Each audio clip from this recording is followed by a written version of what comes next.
Одан кейін бәріміз білеміз амалдарымыздың қаншалықты кемшілікке толы екендігін.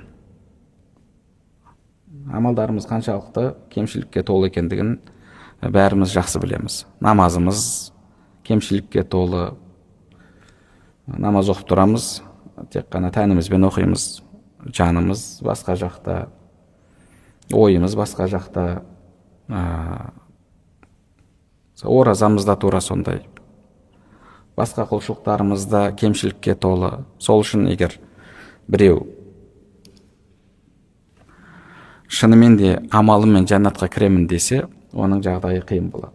Егер оның амалдары Алла мейіріміне бөлеместен оны таза кел, онда амалыңды қой, амалыңды тексерейік дейтін болса, ол адамның жағдайы қиын болады. Сол үшін де пайғамбарымыз саллаллаху алейхи вассалам мән хусиба узиб деп айтқан.